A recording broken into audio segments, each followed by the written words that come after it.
Intravisual. Hyperlapse of the Dubai Marina skyline.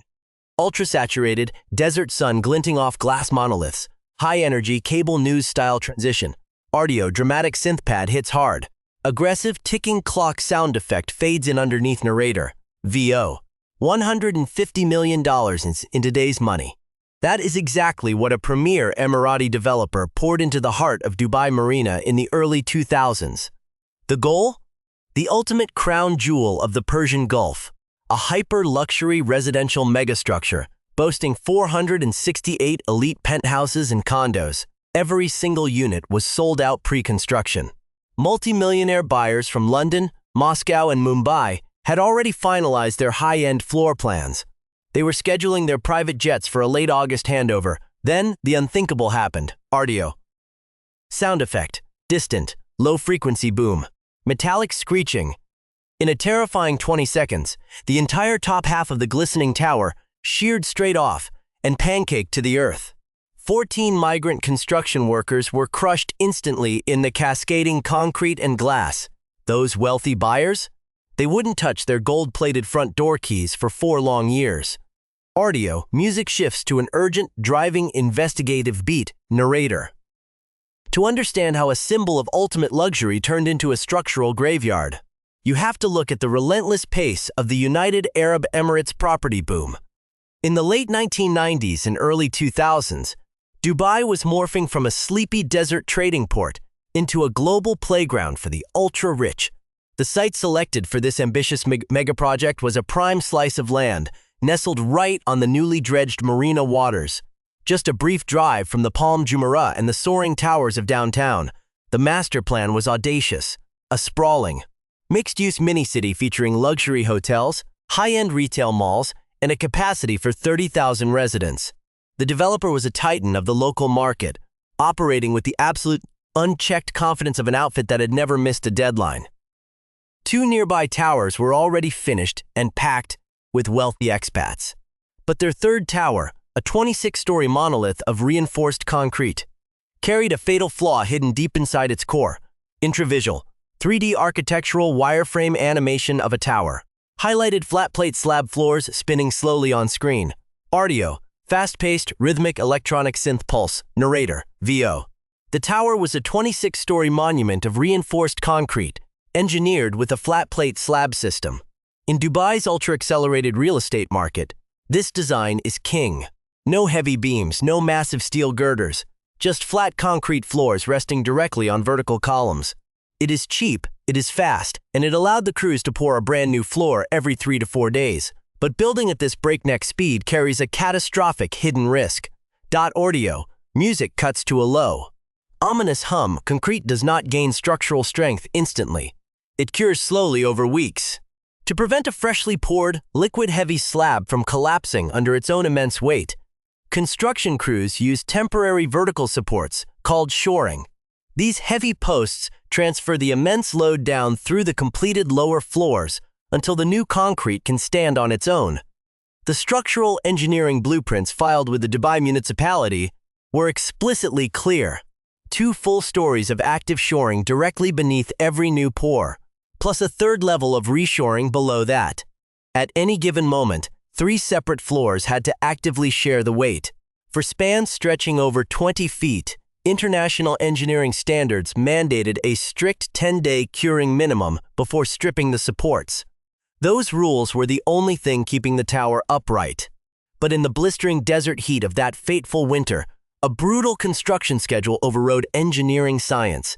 Audio, sound effect, industrial concrete pumps roaring, metal clanging. It was mid-afternoon.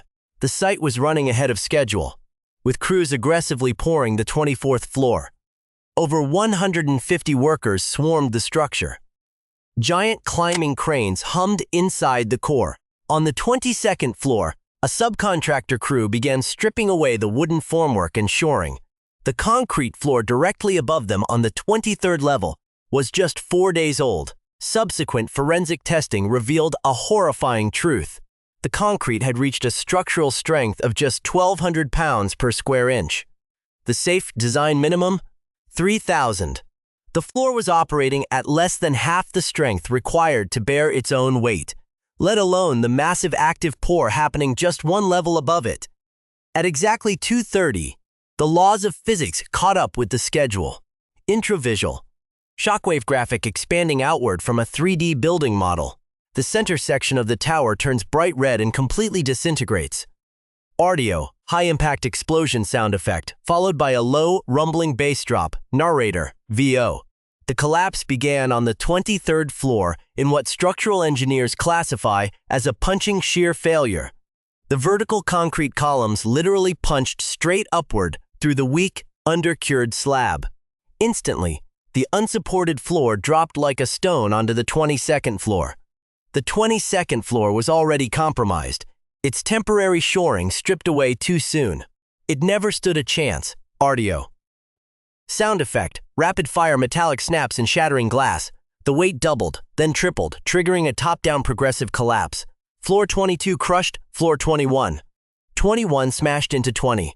The entire upper half of the luxury megastructure pancaked straight down to the foundation in a terrifying 20-second chain reaction.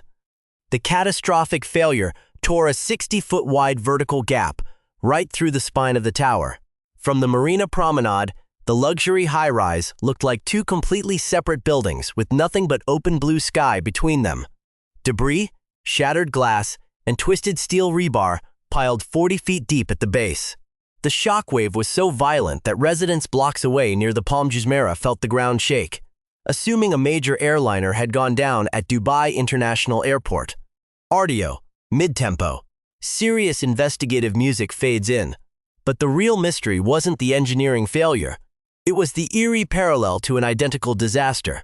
5 years earlier, the very same developer had experienced a catastrophic slab failure on an office project in the nearby emirate of Sharjah.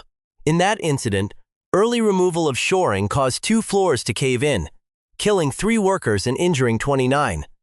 The developer paid a minor corporate fine, blamed a subcontractor, and kept right on building. Because the industry failed to learn the lesson of that initial warning, history repeated itself with 4 times the body count. Within hours of the Marina disaster, municipal inspectors and international engineering experts were on site. A specialized federal forensic team launched a 3-dimensional finite element analysis on the failed slabs.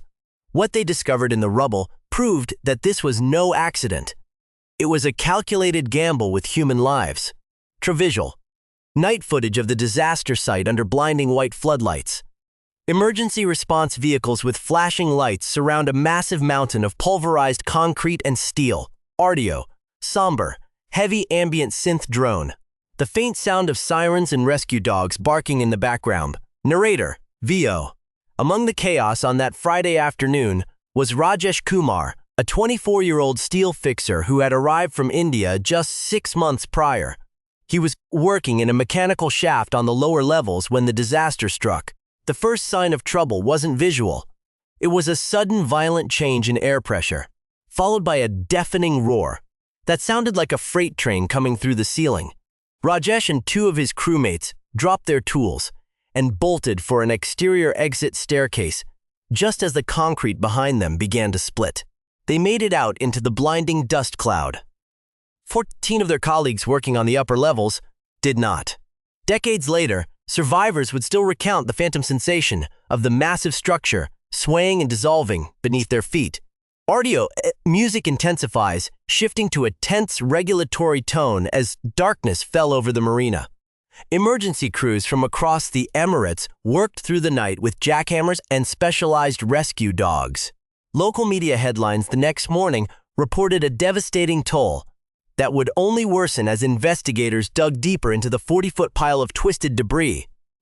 The municipal investigation team launched a brutal forensic review. They discovered that standard practice had been completely bypassed. There was absolutely no record that field-cured concrete cylinders. The small test samples poured simultaneously with the floor had been verified before the supports were knocked out. Nobody had checked the actual strength of the concrete. The schedule was the only metric that mattered. Audio, music cuts to a cold, stark silence, but the true shock came when the legal system stepped in. The primary concrete subcontractor faced a corporate fine of just $13,000, across all regulatory infractions. For the specific shoring violation that triggered a progressive collapse and took 14 lives, the penalty was a mere $300. Audio sound effect. A single, heavy metallic gavel strike. Local liability laws shield developers heavily when subcontractors are involved, and standard labor insurance frameworks in the region at the time provided basic statutory payouts for workplace fatalities based on rigid actuarial tables. There were no massive punitive damage payouts, no multi-million-dollar emotional distress settlements, and no public courtrooms where grieving families could put the developer's executives on the witness stand. The corporate machine paid its minor administrative fines, adjusted its insurance premiums, and moved on to the next megaproject. Intro visual. Smooth drone footage panning across the completed gleaming tower today, surrounded by mega yachts. Text overlay, 350,000 plus average unit resale value. RDO, driving ominous electronic beat with a ticking clock element. Narrate O. The corporate machine didn't slow down. Following the catastrophe, the Dubai municipality halted construction on the site for 16 long months. Work finally resumed under aggressive federal oversight and strict independent inspection protocols. By the late 2000s, the tower was fully rebuilt, floor by floor. The wealthy buyers who had chosen their premium floor plans years prior finally received their keys. Today, those same luxury apartments trade hands on the secondary market for hundreds of thousands of dollars each. Thousands of times what the government fined the companies responsible for the deaths of 14 men. RDO. Music thins out into an eerie, pulsing synth, but the true legacy of this disaster is stamped deep into modern engineering codes. The collapse transformed how megatall structures are built in the Gulf. Today, structural designs enforce mandatory continuous reinforcing steel through slab column intersections to permanently eliminate progressive punching shear failures. Construction stage stability is no longer viewed as a fast-tracked project management choice. It is a critical, legally mandated design condition. Yet, the ultimate question remains as Dubai continues its relentless push into the desert sky. With building foundations anchored deep into shifting coastal sands, relentless summer heat expanding concrete structures, and reclaimed land facing subtle long-term settlement risks, the margin for error is razor thin. If you want to understand the true structural cost of the world's greatest skylines, hit subscribe. We break down a new mega project failure every week. The Marina Tower stands tall today, a beautiful